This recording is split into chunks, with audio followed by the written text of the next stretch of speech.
I'm not thinking about America needs to deport everybody, you know, pre this amnesty deal done by Bush or this whatever. I'm thinking we go back to 1965. This is actually a platform that the National Socialist German Workers' Party adopted. It was point 8. All immigration of non-Germans must be prevented.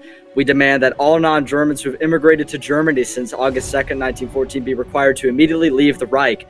I think that something like that for the United States, if we were to take power, is, okay, everybody who has come here since the passage of the Hart-Celler Act of 1965, you're no longer welcome here. You got to get out. And so, you know, a lot of those people are not alive. A good amount of them are not alive. But I think that the United States needs to basically implement draconian laws, get a massive police force together with like guns and tanks and helicopters, a fleet of merchant vessels and warships to escort them, and airplanes.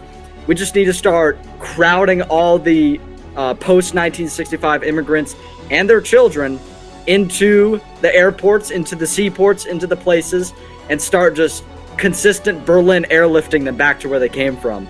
And not only that, that's one solution. And, you know, I don't think we could get every single person doing that. You know, it would be very difficult to do that at the very least.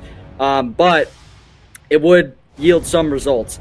The other option is we stop the immigration, obviously, and we just start, you know, cracking down on crime and on the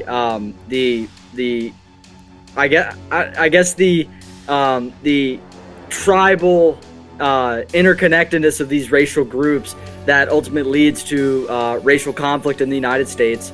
And with regards to balkanizing the country along racial lines, I can never accept that from a geopolitical and an American nationalist perspective, because if you look at what the United States would have potentially looked like if the North and the South were separate countries, well, it'd be weak. Both the North and the South would be weak.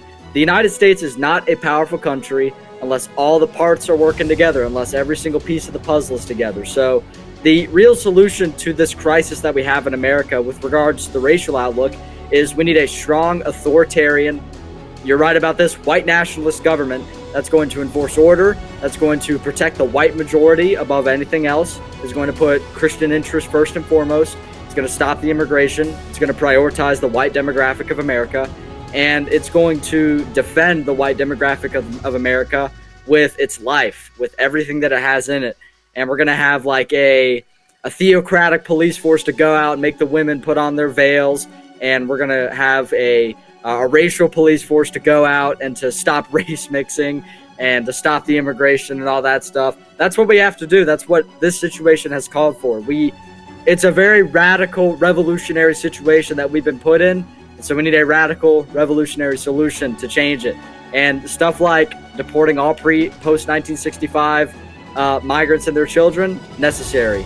Stopping all the immigration forever on the basis of race, necessary. Ending miscegenation, which if we have to do that by law, so be it, necessary. Like, we have to ensure the survival of Christendom and of the white European race. That is very, very important. And it's up for debate how we would handle that sort of thing. I've given a couple of solutions, but if we know what our priority is, then eventually we will all come to a consensus about what's the best thing to do, and we're going to do the right thing, and we're going to save the white race and save Christianity.